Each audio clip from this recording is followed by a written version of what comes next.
Big Conversations, Little Bar, with your hosts Randy Florence and Patrick Evans, featuring candid conversations with the Coachella Valley's most interesting and influential people.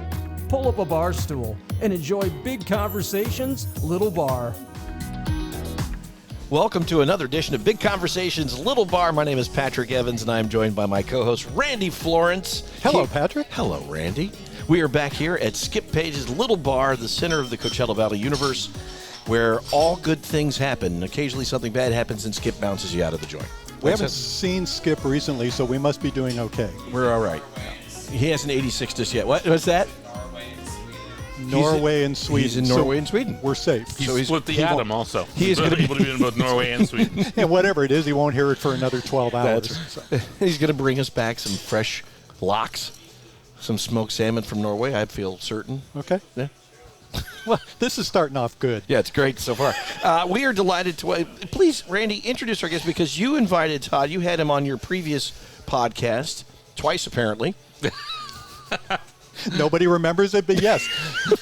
Todd Goldberg is our guest today. And you know, when I had Todd on the other one, I listened to it again today.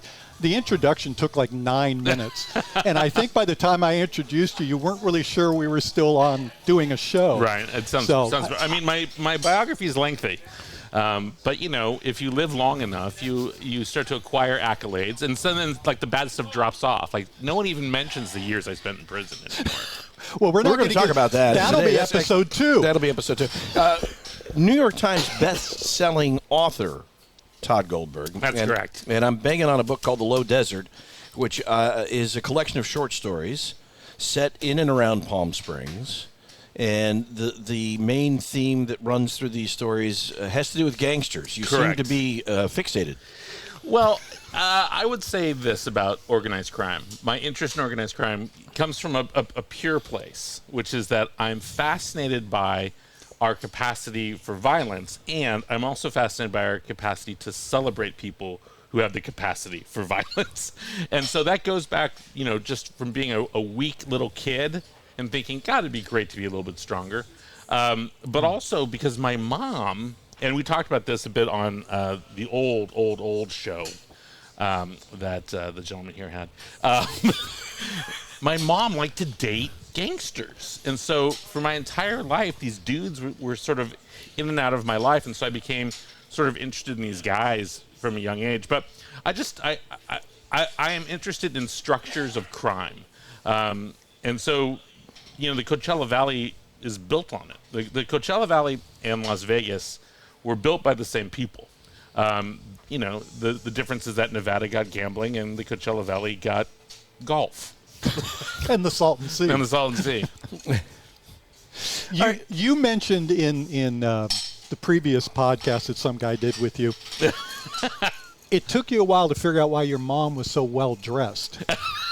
Because she was on a salary for a newspaper. Yeah, so this is a great thing about being a local in the desert. So I'm sure you guys are going to bring on a bunch of these carpetbagger authors that roll through town. You're going to meet them somewhere, whatever used to be. Yeah, Palomino, but you're number one. You're number one. And you'll bring in some author who's got alternate histories about the world. You'll ask him questions. It'll be fascinating. But I grew up here, so I know the reality of the Coachella Valley. And so my mom... Because sometimes it was in your house when you came home. Yeah, so my mom... So my family's had homes out here since the 1950s. My grandparents had a house at Canyon Country Club, I think, in 1958. They came down here from the Pacific Northwest to play golf, and because you could play golf as a Jew down here, and that was not the case in Walla Walla, Washington. There were whole clubs that allowed it. Yeah, like one or two. And then there's the ones that still don't. We'll go on a tour of them later, a driving tour. Just start in Rancho Mirage and stay there. Episode 3. Start in Rancho Mirage and stay there. So my mom was the society editor of the Desert Sun. And at the time, I guess journalistic ethics were not her strong suit. I mean, ethics were not her strong suit in general. But she was dressed by I. Magnin and Saks Fifth Avenue. They just gave her free clothes. And then she would say things like, oh, what a wonderful sale they had at I. Magnins. Like, so I just saw this person, that person, I. Magnins. And I was like, Mom, there's no way that that's ethical. Because even at 13, I was already pretty connected to ethics. And she's like, no, it's fine. It's fine. But it turns out that's not how you do journalism. No, that would be frowned upon in many circles. I think in all circles. Any legitimate circles. Yeah, so she was We dressed... pretend to ask them for a bill for these drinks at Little Bar for this podcast. I mean, So she was dressed by all these places, but then also just, like, she was always dating men that owned clothing stores. There's this one guy that she dated who owned a suit store in downtown Palm Springs. And he's the guy who got me my first tuxedo. And he operated a suit store that I never saw a single person go into and buy anything in. Not once. And he was there for like 12 years. He was very successful. he retired on it, so it must have been fine. Excuse me. All right, let me ask you a question. I mean, though. how did you talk about that? We're gonna dig into your relationship with your mom and your parents, but you just said something very interesting to me. You said your mom and ethics sort of had a passing relationship, but you at 13 were very connected. Where did that connection come from? Because you obviously weren't getting it as a role model from your mom. Oh gosh, I don't know. You know, I don't know if I really had a great relationship with ethics. I mean, one of the first jobs I had working in the Coachella Valley was I worked for a gentleman who I only knew him by one name, and that was the Tan Man. And he sold suntan lotion. It sounds totally legit. Yeah. He sold suntan lotion at the Riviera in downtown Palm Springs. And he had a stand in the back. And he hired, this is going to sound crazy, he hired like 4 of us. And I'm actually wearing the outfit right now. He hired 4 of us in white shirts and khaki shorts. And we sold, this is how long ago it was, we sold mink oil to people for like $30 a bottle. So this is back when you wouldn't wear an SPF. This is when you wore stuff to actually bake. Right. Baby oil. Yeah. Baby oil, yes. Well, baby oil plays a key role in this. So we would sell suntan lotion to people for $30. They'd get drunk sitting out by the pool, and then Tan Man would say, all right, Goldberg, quick like a bunny, go steal some bottles. And so I'd go out, and everyone's in the pool, and I'd start stealing back the bottles. And then we'd refill them with baby oil and sell them back to people. For $30. For $30. And we'd say, oh, the hotel must have picked it up and thrown it away. So sorry, whatever. And people were just drunk and on vacation. They didn't care. So this was a very lucrative job for for a young person during the season. Mr. Tan Man was doing pretty well, I imagine. Yeah, Tan Man was doing great because he would pay us cash at the end of each week. Of course. Plus we made tips. No 1099, I assume. Well, we're going to get to the 1099 in just a second. And rushing the story, Randy. So Memorial Day shows up, and Tan Man owes me $165 from that week. And that's big money. That's big money. This is 1987. Might as well have been $1 million. And so I get to the Riviera, and mind you, at this time, I'm 16 years old. I look like I'm in a Cure video. I'm like goth, but also on vacation. Black leather bathing suit. Yeah. And so I get to the Riviera, and the stand where we sell suntan lotion is gone. And I'm like, where's the Tan Man? So I go inside the hotel, and I'm like, hey, my name's Todd. You know, I sell suntan lotion for the Tan Man at the pool. He owes me $165. Have you seen him around? They're like, what are you talking about? I was like, I work for Tan Man at the pool. They're like, what's his name? It's like, Tan. First name Tan. First name Tan. Last name Man. So everyone at the Riviera just shuffles me off and says, we don't know what you're talking about, kid. And I keep telling everyone he owes me $165. And so finally they're like, go upstairs, talk to the GM. It's like, great. So I go upstairs, and I knock on the GM's door, and I swear to God, you guys, this guy is like straight out of Central Casting. Shirt unbuttoned all the way down to his belly button. He's got on a bunch of chains and only rings on pinkies and thumbs. A lot of hair. All right. And I'm like, hey, as I uncomfortably twist my pinky ring. I'm like, hey, I'm Todd. I work for Tan Man down at the pool. He owes me $165, and I just want my money. The guy's like, I'm sorry, who did you say you are? And I was like, I'm Todd. I work for the Tan Man. I just want my money. He's like, oh, you come to me? Asking me for your money? He's like, you got a W-9 here? And I was like, no. He's like, you and I ever had a conversation before? And I was like, no. He's like, get the fuck out of my office. And I was like, oh, God. And he was one of the first people to say that to me, where I recognized, like, oh, that's just not a word. That's an actual, like, there's a history behind "get the fuck out of my office" when he says it. And so I got home, and my mom was getting ready for an event, so she's smoking and blow drying her hair and covered in Chanel No. 5. And I'm like, Mom, I went down to the Riviera to get my money because Tan Man owes me $165, and the GM of the Riviera kicked me out of the hotel. And my mom sets down everything, and she's like, the GM of the Riviera just kicked you out of the hotel? I was like, yeah, he told me never to come back. She's like, Todd, he's a foot soldier in the Bonanno crime family. Oh, shit. And I was like, oh. So I guess I'm not getting my $165. She's like, don't ever go back in there. Don't ever step back another foot in there. And so that's how I learned ethics, Patrick. You don't ask a man you don't work for money. Did you ever find out what happened to the Tan Man? So it turns out the Tan Man had a rich history of every year working at a different hotel for another connected person, where he just run this, he was running a scam that the hotel knew about. And so he was kicking up to them just as well. And so he was everywhere. It turns out his name was Rick. I've since learned, like in the last 5 years, that his name was Rick. That's all I know about him. That's it. Is he employed? Oh, he's got to be. Let's see, I'm 52, so he's got to be just old enough to be a guest on this show eventually. He's got to be probably 75, 80. Wow. Our show has he developed could be a host. A reputation. He couldn't be a host. He says he writes alternative history novels. I don't know if you'll ever meet him. All right. I want to get away from Todd and the Tan Man for a moment. Folks, that Patrick Evans has passed. So I will be doing this by myself today. I may not be back. He's still trying to take the rings off his fingers. No, just trying to hide him from Todd. I learned this from EMTs. You just got to tie a little dental floss around your finger. It slides right off. That's what they do for the dead people. So Todd and I suffer from something together. You were raised in the East Bay of the Northern California. Correct. And we root for the same teams. That's correct.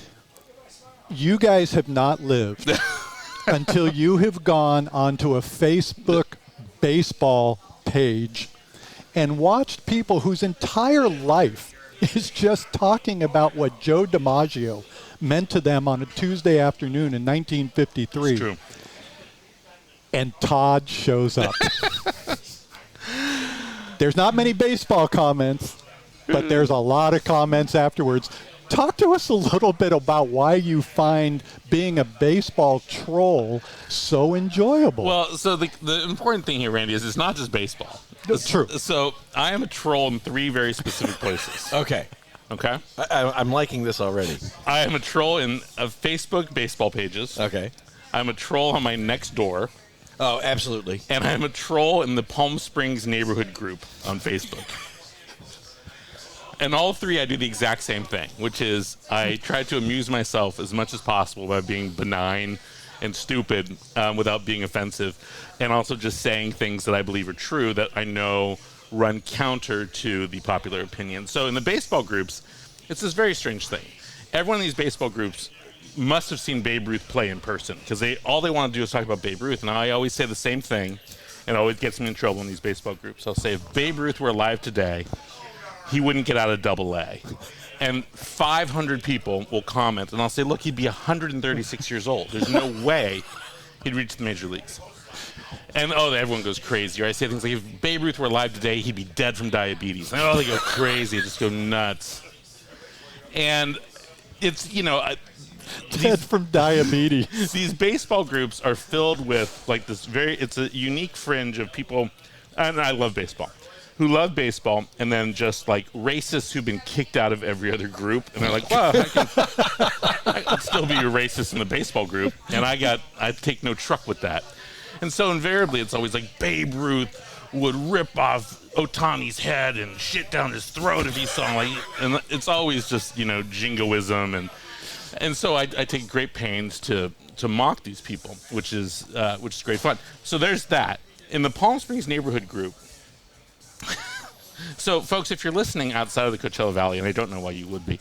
Whoa, we're international. We're worldwide, global. So the Palm Springs neighborhood group is made up of people who are so self-serious in Palm Springs that they cannot take a joke. That's an epidemic. It's a complete epidemic. And so how it started was this was a couple of years ago. There was someone drove by the empty Caros in Palm Springs on East Palm Canyon and said, "Oh, I heard something was going in there." And so I just said, "Oh, it was announced recently that a Fuddruckers is going into that empty Caros. They already have their alcohol license," and people went absolutely nuts. Now, had you started photoshopping the? No. Okay. Not yet. Not yet. That's become a later skill set. People started driving over there and looking in the windows. People, like, there was a thread that went 800 deep of people saying, "How dare they open up a Fuddruckers here?" My friend Brian Blue Sky was working at the news desk of Desert Sun that night, and he was getting calls, angry calls about the Fuddruckers that was coming into the empty Caros in Palm Springs. And people were just so angry about it that I was like, well, Why were they so angry about Fuddruckers? oh, how dare another corporate organization come in? It's just stupid But stuff. like, hasn't Fuddruckers been out of business since 1992? Yeah, like 20 years, yeah, for a long time. And so that made it even funnier. Yeah, I was like, that's better. You morons don't have Google. Facts. Facts have never been a big part of any of this. No. Yeah. And so I will play this joke out to the bitter end. And so there was this one woman who was like demanding that I be taken off Facebook for this and all sorts of crazy stuff. And she was like, "I don't even think I've ever seen a Fuddruckers." And so I found online, this is what ended it that night.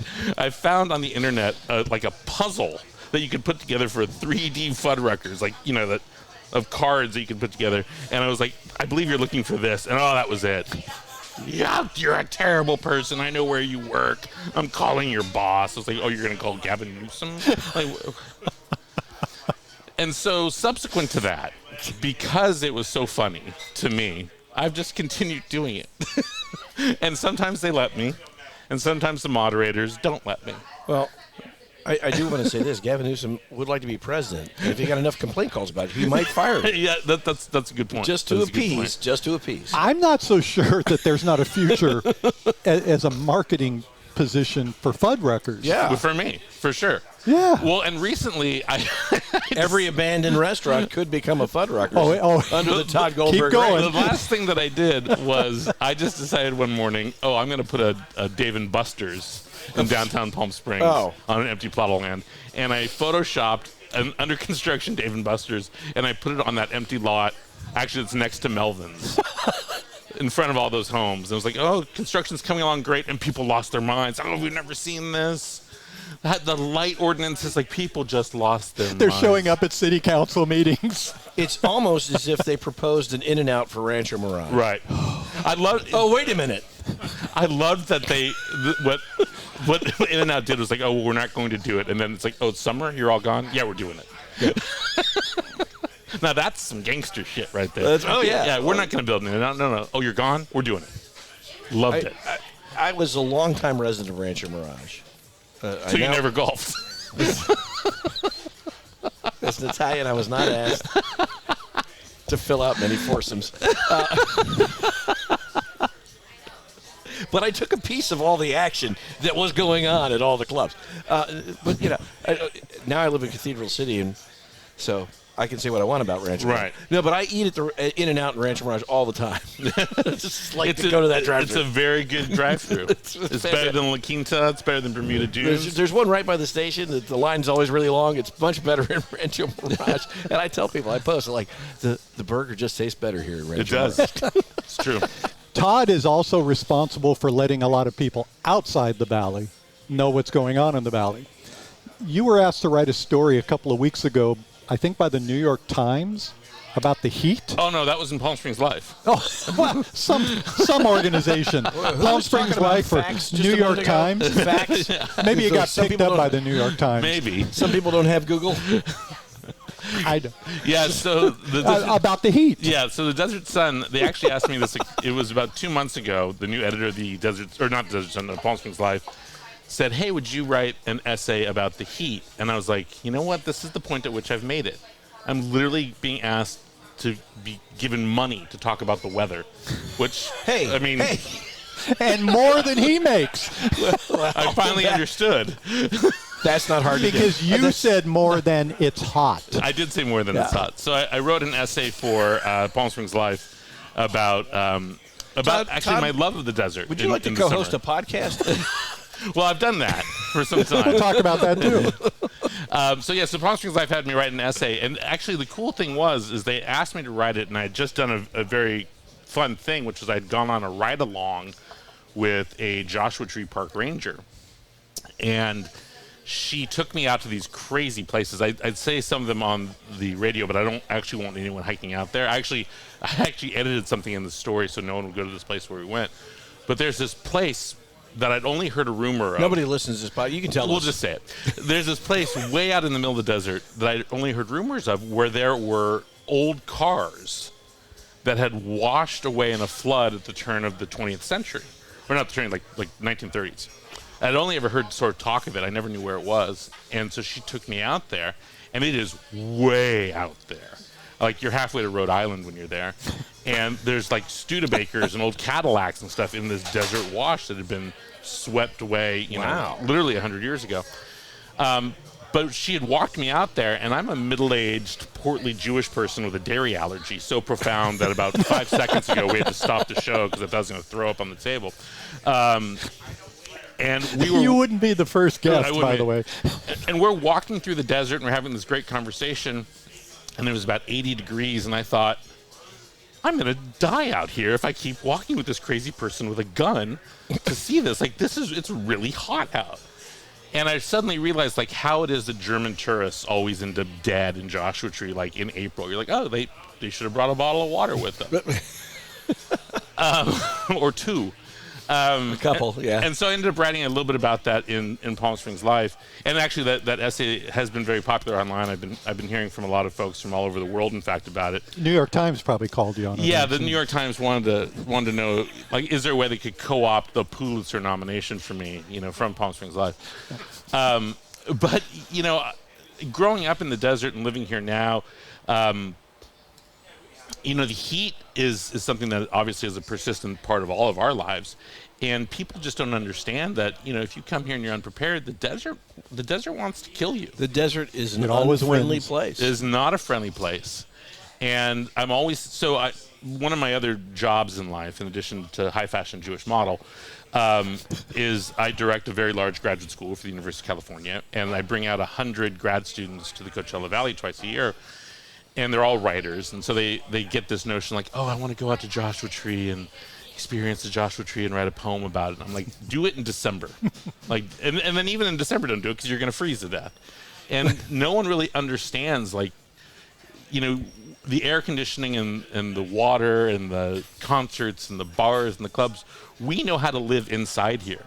The outside doesn't care about you. The outside wants you to die. And sometimes stuff comes in from the outside, like scorpions, and occasional snake. And so I'm always, you know, I always have to tell people that come to visit, like, take more water than you think, and then also just stay at the pool. Yeah. There's no real reason to go out. And buy a $30 bottle of mink oil. Yeah, from a man named Rick, it turns out. Dan Man. Who owes me $165. To this day. And if he's listening. Rick, if you're listening, we would appreciate you squaring up with Todd. That would be good. Do we have anyone here that can do a little research and find out what $165 in 1987 is worth today? Could someone Google that? Oh, John. Yeah, John, our producer, is going to do that right now. There's like 9 people jumping on that right now. Could you Google what $165 in 1987 would be worth today? So the Tan Man, if you're listening, you owe me $443. Plus interest. Yeah.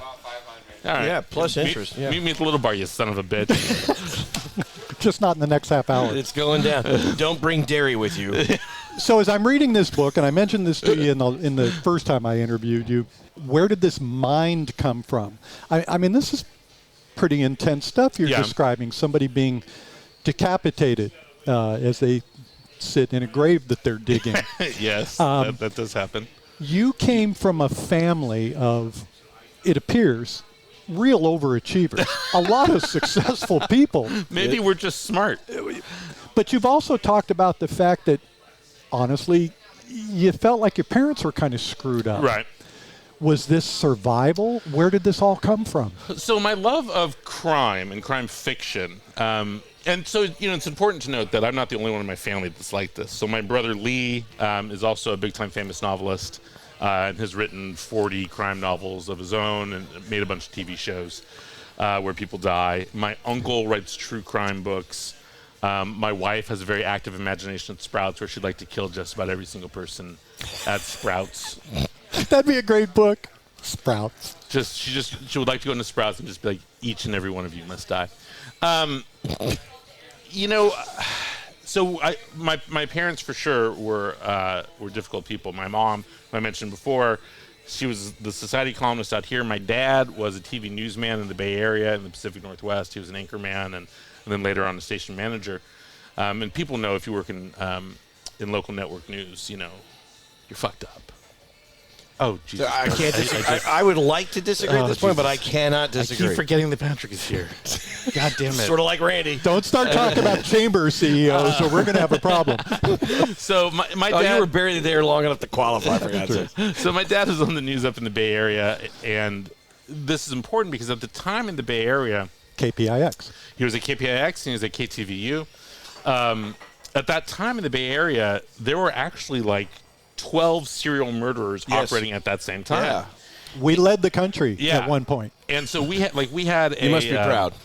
We had a beach house when I was a kid at Capitola, and one of our neighbors was murdered. 4 people were murdered in the house next door. And these are things that I sort of always knew about. And then when I was a kid in Walnut Creek... Wait, in the house next door? Yeah, in the house next door. One of the... I can't remember which serial killer it was that killed all the people. It might have been Ed Kemper. Or someone else. I can't remember which one. If people had killed all of my neighbors, I would remember who did it. Well, I was 2. I did write an essay about it where I might have named them in that one. But then when I was a kid in Walnut Creek, where I lived until I was 13, the serial killer that we now know as the Golden State Killer raped 2 10-year-old girls just down the street from me, like one block over. And at the time, he was known as the East Bay Rapist to us.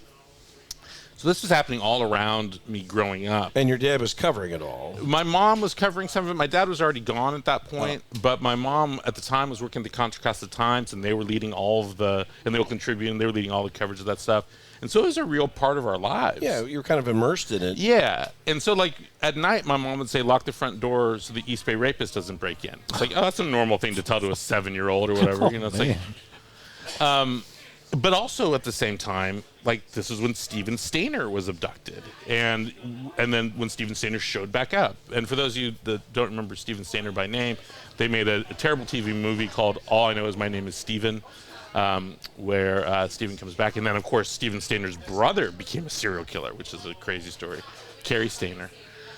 So growing up in the Bay Area at that time, I was immersed in it. Like, it was a part of our daily lives. Kids were being abducted. There was a bunch of murder going on. My mom was a socialite and was sort of involved with, like, a quasi-criminal element. My dad had already revealed himself to be a sociopath and was living in the Pacific Northwest, so I was worried maybe he was the Zodiac. So you weren't sure that there wasn't a serial killer in your family, or potentially the Unabomber, or potentially that. But while all this was going on, my brother was already starting to write. So by the time I was 10, my brother had published his first novel. My brother's 9 years older than me, and I remember this very vividly. When he went off to college, he left me a bag of books, and it was Jim Thompson and Elmore Leonard and Robert Parker. He left me, like, the history and the canon of American crime fiction. And that was my YA fiction. I wasn't reading Fault in Your Stars about young cancer patients falling in love. I was reading about hitmen killing cops. Like, that's you weren't reading the Hardy Boys? No Hardy Boys for me. Sean Cassidy, he didn't play well in my house. Parker Stevenson, none of that. No Nancy Drew either. That's a good memory. Really good memory. And the important thing is I started to read those books as soon as I was able to start reading, because I was profoundly dyslexic. And so I didn't start to read until I was about 9. And then when I began to read, it was like an avalanche. And so as soon as I could start reading, I was reading crime novels, because they're also pretty easy to read. It wasn't like reading, Gabriel Garcia Marquez or something. It's just a lot of, like, I walked in and shot at my left. And so I think short sentences, easy to remember. Easy to remember. So I think my interest in my love of crime fiction started very early, because it was easy for me to read. But also, I was a dark, weird kid. I think probably all of us were, if we're doing this conversation. Anyone that is creative and interesting as a young person is not always the most popular person when they're 11. You know? Now, most creative kids are weird kids. Yeah. A little weird. Yeah, and I was a weird kid, and it wasn't until I moved out here, in fact, and it sounds like I picked up the family and drove us down here, like my mom got a job, and we moved here, that I sort of was like, okay, I've been a weird kid all my life. Like, I have an opportunity to sort of not be weird anymore, and I should probably take that. And this is another part of, like, my fondness for this sort of stuff. It's like I recognized at 14 years old that, I could change who I am right now if I want. Wow. Like, I could arrive here and be a completely different person and no one knows, which worked for like 3 years. This is a great story. Well, I don't know if it'll be great. You can judge it kind of if it's not great. 3 years. Everything's great. I've changed exactly who I am. No one knows me. I'm awesome. I'm very attractive at this point, Patrick. I've seen the haircut. Girls are falling for me everywhere. Yeah. Popular people love me. First day of senior year of high school, we're at orientation, like, you're in homeroom and they're going through the alphabet and they're going through and I'm holding court, as you might imagine, as me at 17 would do. And they're talking and calling names out and they say a name. And they say this, I'm not going to say this person's name because I think she might still live here, but they say this person's name and I'm like, that's the same name as that girl who used to tease me mercilessly for 11 years when I was a kid in the Bay Area. And I turn and I look and she's staring at me. And I was like, oh my God. She's like, you. And I was like, you? And she was like, you're not, like, I remember you differently. And I was like, well, I'm a man now. I'm 17. But your arch nemesis had moved here. Yeah, she had been a real bully to me. Wow. And then she was like, well, I mean, like, it'd be great to meet your friends. And So when did you and Wendy get married? how terrible. That is, He's a monster. he is a monster. He's a That's- monster. Well, you're going to be co-hosting 1998. next week. Been married for 25 years. I hope you're happy with that. All right. I've been really enjoying this. I want to find the line. Okay. It was in the story The Low Desert. Mm-hmm. And I know I started reading them, and you told me don't read them out of order. Correct. If you can try. Which I'm doing, but I won't. I'm going to go back and fix it. Who reads a short story collection out of order? Who would do that? I just dive into a book. Would you read a novel out of order? TV No. people. Okay. But it was funny because I called Randy and I said, wait a minute, is it supposed to be a novel or is it just a collection of short stories? Because I just Right. kind of dove in randomly. So I put it on a teleprompter, and he got through it pretty quickly. I got through it pretty quickly. I'm pretty good with cold reads. All right. This line really resonated with me. Okay. And it's a wife speaking to her husband. And she says, you're not made up of your worst days, Morris. No one is. Yeah. Where do you get stuff like that? Where does that come from? Because I think that's really, really brilliant. Because I think a lot of us feel like we're made up of our worst days. That's my favorite line in that entire story. That scene is my favorite scene in the entire book. It is my favorite. Well, I'm glad to know that because it's my favorite line. It really resonated. Yeah, I love that moment. So Patrick's talking about a story in my book, The Low Desert, the title story called The Low Desert, which is a story that takes place in the Salton Sea in the 1960s, where basically a security officer finds a dead kid on the shores of the Salton Sea. And you start to figure out over the course of the story that all is not what it appears to be at our fetid, rotten sea, which at the time in 1962 was none of those things. A line like that actually comes from reality. Like, that's something that my wife said to me once. And I held on to it because it was meaningful to me.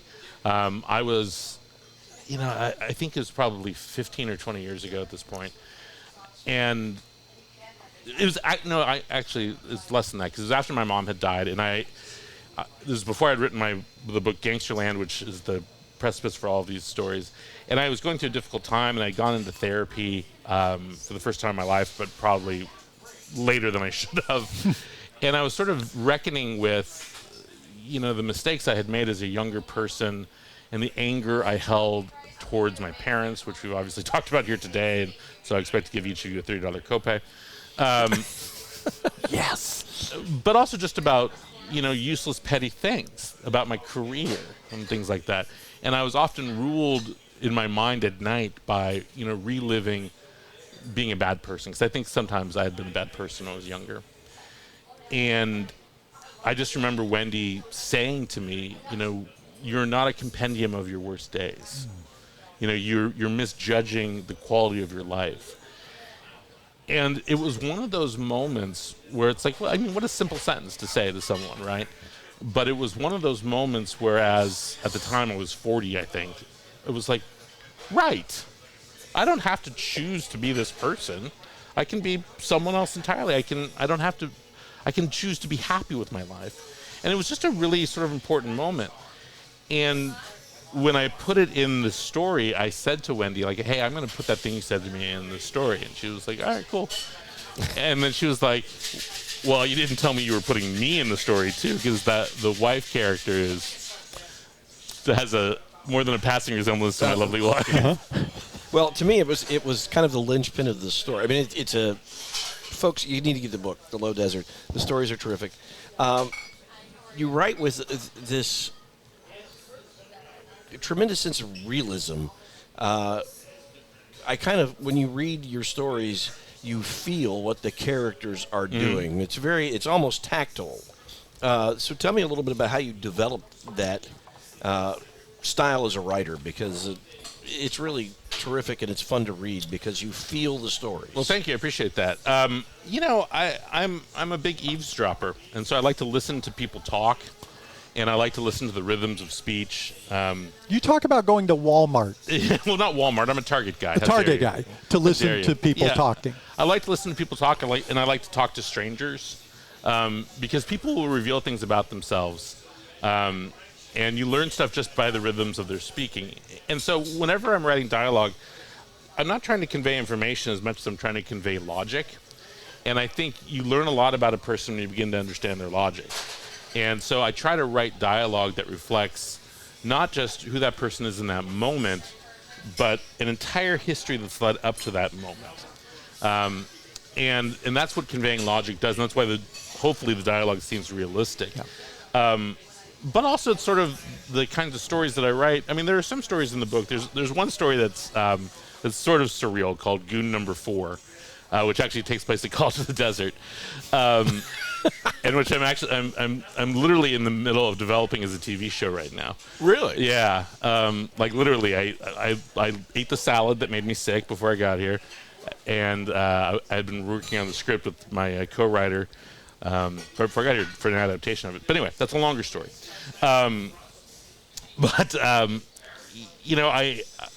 Crime stories require, in my view, a foundation of reality. And so you want to write about real people so that when you're writing about things that are dark or strange or blackly comic, the foundation of reality is consistent, And so in a way, you're required as a crime writer, if you write good crime novels, sort of internationally hailed crime novels, sort of the crime novels that are up for major awards, sort of the Goldbergian crime novel, if you were. The crime novels that you would write. The ones that I do write. Yeah. The ones that you have, in fact, One written. of the most widely hailed crime writers of his generation, for instance. Congratulations, by the way. That is nice. See, this is all the stuff you didn't say about him. He's got to get. Because I knew he would. Yeah, I don't. You forgot to say all the awards. So I feel like that style comes from the kinds of stories that I write. Stephen Sondheim said, content dictates form. And so I feel like if I were writing romance novels, the writing would be different. But the content here dictates a kind of form. You guys didn't think, by the way, I was going to drop Sondheim on your heads, did you? No. Or content. Well, what I liked about the dialogue, and you kind of just explained it a bit, it moves the story a little bit, but it's more character development. You learn about these people through the conversations that they have. It's really, you deserve those awards, by the way. It's good stuff. Thank you. I'm still amazed at where the weirdness came from. Because it wasn't unique to just you. No. Within your family. No. Everybody came out of that and went on a pretty successful path. Yeah, so my brother, like I said, he's a novelist and TV writer and movie producer and stuff as well. My sister Linda is as famous as an artist as you can be as an artist and not be famous. You can go to Home Goods and buy art that she's made, for instance. she's successful and famous. And then my sister Karen and my sister Linda write books together, but my sister Karen is a lawyer. But my sister Karen is the most talented of all of us. She could have done anything. But fortunately, she's a lawyer because I could use her. After this podcast. Yeah, possibly. We might need to hire her after this podcast. You just might. So how long did it take you, and did you kind of come to grips with the way you were raised, the relationship with your parents, and the person that you became as a result of that? Well, yeah, you have to. I mean, I'm a 52-year-old man. I have to get new regrets. So you got to clear out space for new regrets. Yeah, I mean, because you've done a lot of publicly, you've been pretty open about your relationship with your parents. yeah, I mean, look, as a writer, you've got a couple choices. You can be a recluse or a recluse, depending on how you pronounce that. You'll fix that in post. You can be you can be pinching, is what I'm saying. You can be a public figure only when your books are out, or you can make a choice to talk about things on a regular basis and also put out books. And I've chosen to be number 3. You know, I write a lot. I write a book every 18 months. I write a lot of essays. I write a lot of op-eds. It's my chosen form of expression. But the other part of it is I recognize that the troubles that I had in my life. So I've written extensively about this, but I had an essay called When They Let Them Bleed that was in Best American Essays a few years ago. And it was about sort of having suicidal ideation when I was a young person and weird body image issues and all kinds of things. And how it dovetailed into me seeing the boxer Duke Koo Kim get killed in the ring fighting Ray Boom Boom Mancini. So I'd witnessed it on TV just like millions of people did, but it had a really sort of profound effect on me. And when I wrote this essay, and it came out and then was in this book that lots of people read, and I started receiving so many emails from people saying, you experienced the same thing I experienced, I've never known how to talk about it. I recognized then, like, there's an opportunity for me to be able to speak for people that don't have the facility or the articulation to do it for themselves, and I should take that more often. And so that comes through in my writing, but it also comes through in sort of being a nominal public figure. If I have something that I feel strongly about, you're going to know about it. And that means if I want to write an op-ed for a newspaper or something about something controversial, I'm not going to do it and be scared because I know that I'm speaking for a lot of people that share my beliefs or share my concerns or my worries. There was a time a couple years ago when it was shortly after the Tree of Life shooting in Pittsburgh, and I wrote an op-ed for the Desert Sun that was very long. It's like 1,500 words. It might be the longest thing they've ever published there since they let Bruce go. About anti-Semitism and anti-Semitism and its history in the Coachella Valley. And at the time, there was a guy running for mayor of Indio who was just this virulent anti-Semite who would post things on the internet all the time about, like George Soros and, Antifa and the Jews and stuff. And I was like, this guy represents me, and I don't want him to anymore. And so when I write this essay, I'm going to mention him, and then he's no longer going to be mayor of Indio. And so I did that. And then he's no longer mayor of Indio. I don't even think he lives in the state anymore. And I did that not because I was just angry and wanted to write about it. I did that because I wanted to change something in the public. And that's different than writing novels. And that's different than writing funny essays. That's about saying to myself, okay, I have a pulpit, and I'm going to use it, when I use it, expressly for good. And so I feel like that's an important part of this evolution. Like I can use the pain and my ability to conjure the pain of my childhood or whatever to talk about bigger and more important things. Thank you for that. And you have been our favorite podcast guest. I just want to get that out there now before anything comes. Yeah, because I will write a letter about you. I will. In the Desert Sun. No. If I wanted to get a wide readership, I'd do it in the Old Times. Actually, go ahead and ask him back for the second edition. Please. Did you get pushback from people who knew your mom as you started to write about some of her failings? Yeah, here in the desert, for sure. her friends were still here. Yeah. Some of them are still alive. They're very, very old, so they won't be listening to this. They won't be weren't listening to killing the podcast. people anymore. Yeah, and they won't be. They probably don't play this at the assisted living facility. You guys don't. You're not going to do a live show. That's one of our biggest distribution points. across from Eisenhower. You have to explain Spotify. We just played over the loudspeakers there. Do a live show. It'd be very popular for 7 minutes. I just got a spit take, ladies and gentlemen, from Patrick Evans. That's because I haven't done anything for 7 minutes in a very long time. He's down to 4. 4 and an ESPN, and he's done. I get 3 minutes max in the weather department. So, Oh boy, it's a stiff wind coming. It's hot. So yeah, sometimes I would hear from folks, but so here's the thing about growing up in the Coachella Valley. So my mom was a very popular person, and so I knew all these people growing up, and that afforded me some things in life that have been cool. Like I've been. People have accepted me into places that I shouldn't have been when I was a younger person beforehand because of my mom. But even something like there was a time when University of California was we wanted to do some business with the film festival. This was like 20 years ago. And the University of California was having a horrible time sort of getting anyone at the film festival to respond to us. And I was like, Harold Manser is friends with my mom. I was like, let me talk. Like, next meeting, just bring me there. And so I remember we went to this meeting, and everyone's talking to Harold, and he's just like, he's barely listening. And like, there's all these students that are talking, and I was like, this isn't going to happen. This isn't going to happen. So finally, I just leaned across the table and I said, Harold, I don't know if you remember, I'm Jan Curran's son. And he was like, oh, yeah, the writer. And I was like, yeah. And he's like, would you be involved with this? I was like, I'd run it. And he's like, okay, we're done. And he got up and left. That was it. And he's like, and the chancellor of UCR was like, do we have a deal? And I was like, we have a deal. He's like, how did that happen? And I was like, grew up in the desert. That's how business happens sometimes. That's all in the it desert. took. sometimes it is. It's like, Particularly with Harold, I think. Yeah. That is. and he was a very kind man. I enjoyed the opportunity to work with him and UCR's involvement with Short Fest and stuff. It was a good time. But like that, the chancellor was just like, so you just told him that he knew your mom and that was that? And I was like, here's what happens in the desert. You don't carpet bag into the desert and think you're gonna get anything. No. And that's been true to your question. Like, yeah, people knew my mom is one thing, but it's hard to argue with their child. Makes sense. Let's talk about the other place in your life. You're a professor at UCR. Mm-hmm.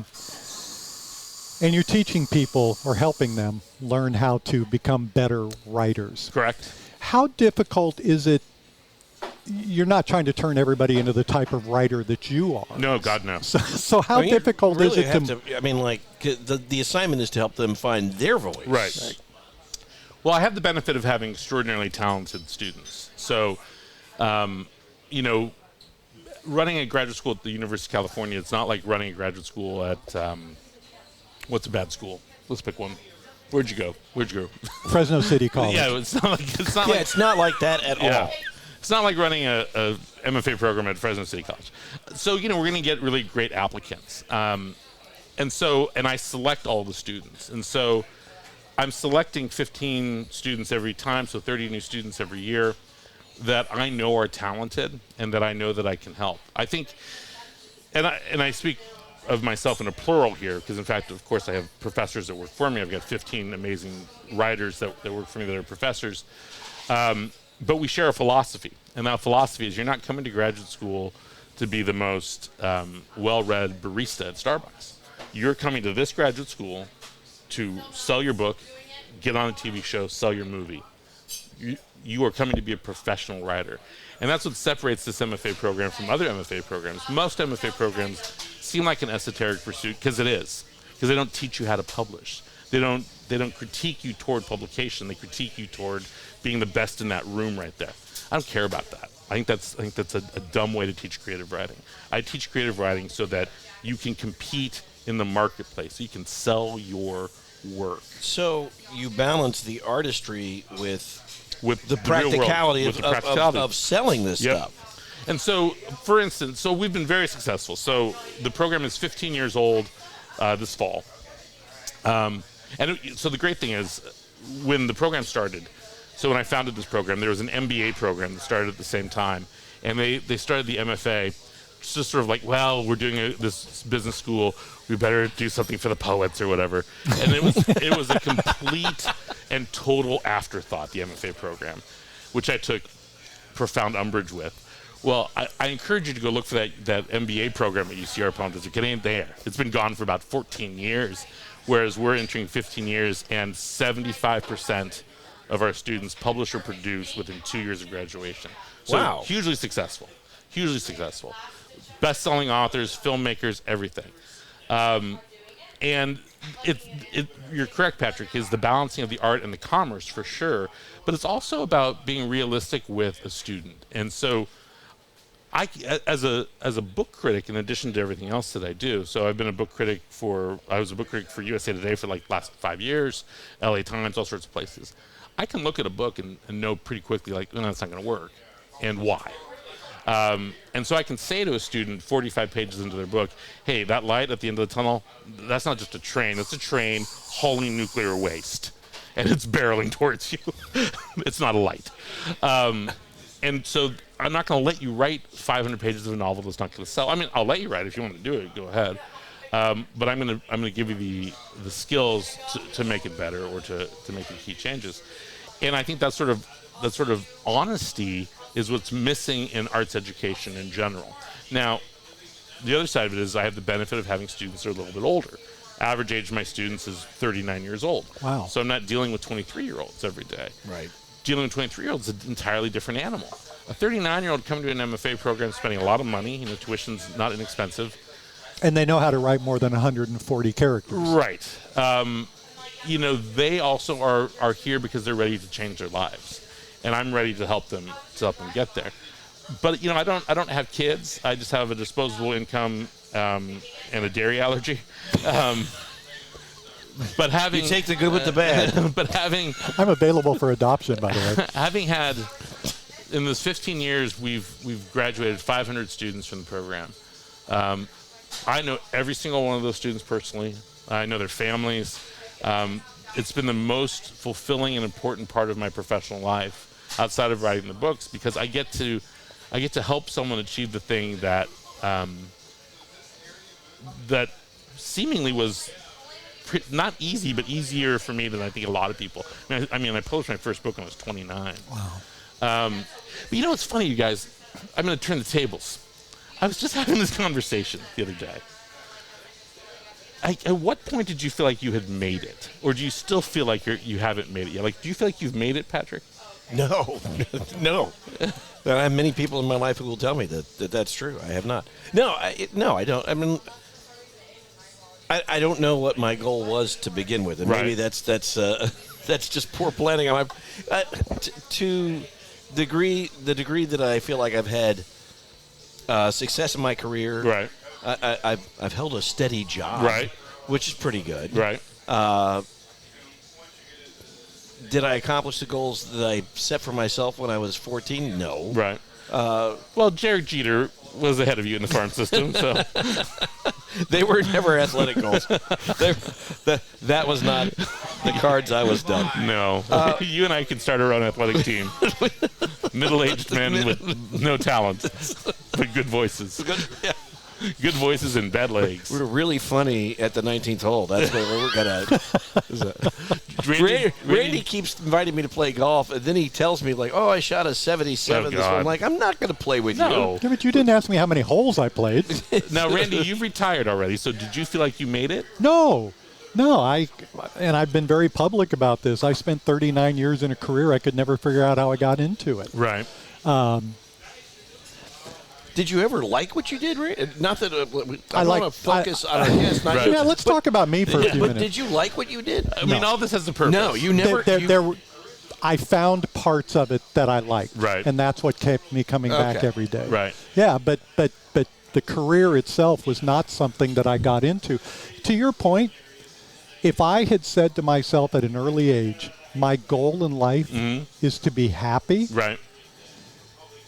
I hit my goal now. Right. But there was no point in my life until about 2 years ago where that became my goal in life. And see, that's the thing. So my goal in life as a young person was I'm gonna write a book. I'm gonna get it published. Well, that happened when I was 29. 29. Years old. And I sold it to a film company. And they gave me a huge amount of money. I got to move it back home to the desert and be happy.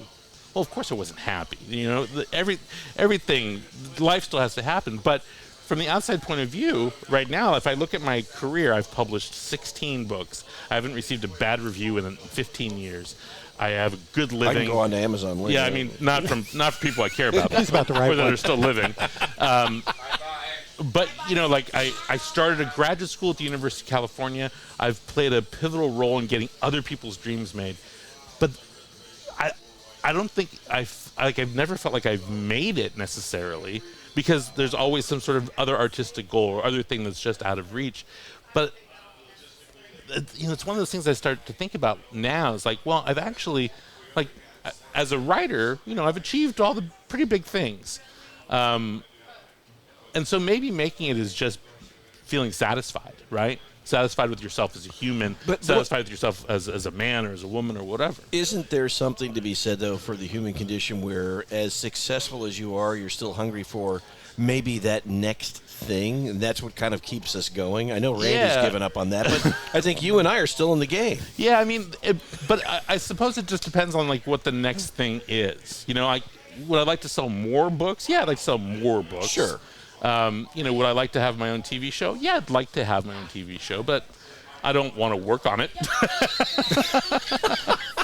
So let me ask you this. We're going to wrap up here in a couple minutes, but I want to ask you this.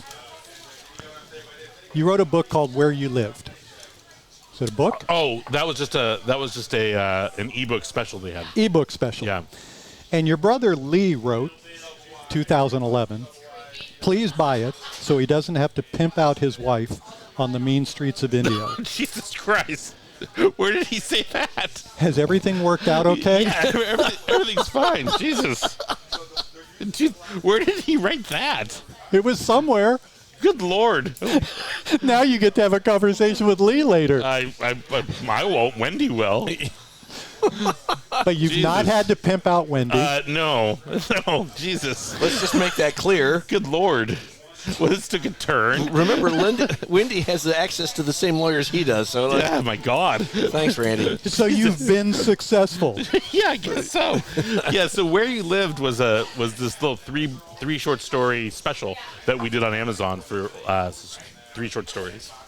Like, I so long ago that I'd forgotten it existed until you mentioned it. All right, what is next? What are you working on that we will You got a big one coming out. Yeah, I got a new book coming out September 12th. Gangsters Don't Die will be coming out as the conclusion of my Gangsterland trilogy plus a short story collection, so a trilogy and a half. And the main character? The main character is a rabbi named the Rabbi David Cohen, who's actually a Chicago hitman named Sal Cupertine. And so these books started in, first book came out in 2014 called Gangsterland.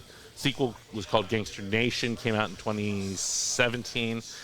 And then this book I was supposed to write it, but I got involved in making a TV show of Gangsterland that didn't come out.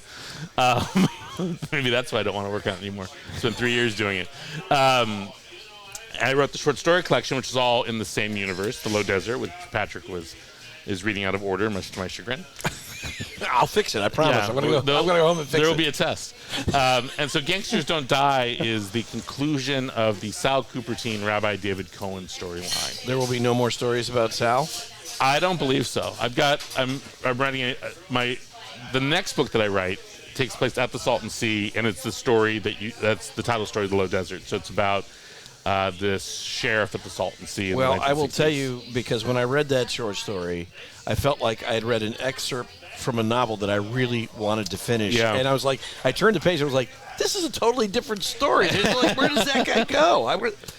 Well, he does show up again in another story, which you'll find out. How did you feel about the fact that this may be the last time you write about Rabbi Cohen? Well, it won't be, because I will sell the television show again. I mean, that's... So here's the brief story is that Amazon was developing a show based on these characters, and they ended up turning it around in 2021. So I'd spent 3 years working on a TV show for Amazon based on this with a really great team behind it, which was disappointing. But we'll sell it again. And so when we sell it again, I will surely be writing Rabbi David Cohn again. Sal will ride again. Yeah. He's like a family member at this point, right? As a book, it was hard. I mean, I got very emotional at the conclusion of it. He's a character that's existed for me since 2008. So I'd originally written a short story about him that was in a book called Las Vegas Noir. And then I had the champagne problem of having other books under contract before I could write a book about him. And so he's been in my head sort of constantly since 2008. And the only other voice in my head for the last 15 years, as persistent as that, is, I guess, the little friend I called Mean Todd. No, Dark Todd. My dark passenger. Yeah, my dark passenger. So it was emotional. The characters don't die in my head. I wrote 5 books based on the television show Burn Notice. And there's a part of my brain that is still Michael Weston. Wow. Every room I walk into, I look at something and I realize, what could I use as a weapon to turn into a bomb? And so I know everything in here that's flammable that I could turn into a weapon or into a bomb. So you're MacGyver. Yes, I'm essentially MacGyver. But the wonderful thing is that, I learned all of that, but I lack the real detective skills. There was some old friends of ours, it turned out, 2 sets of friends had been having affairs with each other. And I, somehow, didn't realize this. And one day, one person calls me and says, I'm in love with so-and-so, and we're leaving our spouses. And I'm like, oh, my God. And I'm writing this down on a piece of paper to my wife when I'm on the phone with her. And she was like, and I was like, what the? So I get off the phone. I was like, you knew? And she was like, well, Michael Weston, while you're in the room taking up all the air, I'm the one breathing it. And I was like, oh. That's awesome. She's like, how did you not know super spy, Michael Weston, that when 2 of your friends are obviously cheating on each other with other people? I was like, I just want to see the best in people. Just before I kill them at the Salton Sea. Todd, this has been fantastic. I think we should have Todd on again. I know you do. And actually, I actually agree. This may be one time you actually agree with me. I feel like this is a situation where you're like, you know what? Maybe we need a third guy as a host. No, he's thinking we only need 2, but Randy isn't one of them. Randy can play golf. He's got other activities. No, but I really want to get you and Bruce Fessier, who was a guest earlier, because we didn't even really dig into this, but I really want to talk a little bit about kind of the mob history behind Palm Springs, and you guys are both very knowledgeable. I used to sit across the table from a guy named Jimmy Cacci. Yeah. He's a criminal. Yes. It was at a place called Tony's Pasta. He just called him friend. Yeah. Yeah. I just called him Jimmy. Yeah. That's not even his real name. I'm sure it's not. But 5 fingers. No, this is a true story, and I'm sure that Todd knows this, but I would go into Tony's Pasta Mia, and you'd sit down with Jimmy, and he was a delightful guy. He was always dressed to the nines. Always to the nines, yep. And he would draw a cartoon of Betty Boop or something, and give it to the girl you were dating. Here, I drew this for you. And she'd be like, oh, that's so nice, hug him. And then years later, I'm reading Bruce's story, and notorious former hitman Jimmy. Yeah. I'm like, oh, my God. How many nights did I spend? The guy who left with my date. Look, no, he never left. No. Dude, I always left with my Okay, whatever. This is why you need Bruce and I on. Is there was a period of time where from Palm Springs to Palm Desert, there was probably 20 Italian restaurants, and every single one of them was owned by a gangster. Every single one of them. Alberto's. Well, there's a few of them, yes. There's the ones that always burn down, for instance. Well, yes. But no, when I first just before moved renewal here, period, Dominic's. There was Alberto's, yep. Rancho Mirage, yep, Alberto's, Alfredo's, and somebody, Dominic's. One person told me, they said, Alberto's is the best Italian restaurant that nobody ever eats at. Yeah, and all these guys, when I was in high school, I went to school with a bunch of guys whose last names were Zangari and Bonanno, and you're like, oh, huh. Yeah, well, up in the Bay Area, we remember the Bonanno brothers very well. Yeah, but they were here. Yeah. Like California Cheese Company. I'll tell you one final story. This is a good one about my interest in organized crime. So this was when I was in high school. My mom and I were living in a condo at Saddle Rock Gardens, which is the condo complex directly across the street from Smoke Tree, right? And inside this, there's probably 45 condos in a square. On the far left side, there was a guy whose name was Charlie. I believe it was Charlie Fibiani, if memory serves me correct. This is 1985, 86. He would lay out at the pool, and he was covered in bullet wounds. Just pitted with bullet wounds. Like he had been shot 30 times. And I was like, I said to my mom, oh my God, was he in the war? And she's like, no. He's never been out of the U.S. Never. And then on the other side of the condos, there were some guys that were Bonanno connected. And they dated, they had a son who I was friends with. I won't say their names because the son's still alive. But they were Bonanno connected, and they lived right there too. And Charlie was not in this crime family, but they all had the same friends. And so they would meet on the tennis court and bullshit all night long. And they'd just be out there drinking and having a good time. Well, my mom, an enterprising woman that she was like, well, the Bonanno guys are dating my friend Dorothy and all this stuff. I can't go with them. But Charlie, maybe he's out of the game. I'll start dating Charlie. And so for about 6 months, my mom dated this guy, Charlie Fibiani, covered in bullets. And he would do things like he'd come over and he'd say, you need some new shoes. And I'd be like, okay. And he'd be like, come out to my car. He'd open up his trunk, and there'd just be... What size are you? There'd just be Ferragamos in the trunk of his car. And I'm 16 years old going to Palm Springs High School. Like, I need some Ferragamo slides, you know? And I was like, I think these are too expensive for me. He's like, you look good. You wear them to prom. Just hand them off to me. And he also had a house in Mexico. And he would always, like, he'd say to my mom, I'm going to be gone for about 2 months in Mexico. And then he'd come back like 4 months later, and she'd be like, oh, you said you could be back in 2 months. He's like, yeah, you know. What size do you wear? Yeah, I got a dress for you. So eventually, like, I got wise to the fact that he was covered in bullet holes because he had been a Chicago soldier. And so I said to my mom, because he would just tell me these stories, I said to my mom, like, aren't you worried dating this guy who's covered in bullet holes? And she said, Todd, imagine his luck. He's still alive. Yeah. Imagine his luck. Imagine his luck. I've never forgotten that. I don't think we could end on anything better than I that. can think of no other explanation point to put on this podcast. Todd Goldberg, you are a delight. You're a Thank you for having treasure. me. We appreciate it. really appreciate you spending some time with us. Good And time. First of all, congratulations on your success with the novels, the books, the Thank short you. stories, but more so with the students that you've churned out. Thank you. The books That's are a big lasting deal. legacy. It feels great. But every student you turn out is another part of your legacy. Thank you. I agree. And it passes that on to their families. Thank you. Thank you. Thank you for spending time with us. My pleasure. Good time. On your first of 15 appearances on our podcast. I'm looking forward to having a continuing role whenever any one of you has to have a colostomy I think or you something. two should invite me back to your next episode. We'll certainly miss Randy. Well, and I should say, so I've been the host of an extraordinarily popular podcast 200 plus for episodes. 10 years, but we've gone on hiatus. Yeah. You guys are pretty good. I mean, I have some notes. You Okay, guys are well, pretty good. I look forward to the notes. I'm sure most of them are for Randy, maybe a couple for John. We thank our producer, John McMullen, who is the entire behind-the-scenes brains of this operation. Randy, thank you very much. Thank you for letting me be back for another week, Patrick. Delighted to have you along as our co-host and sidekick.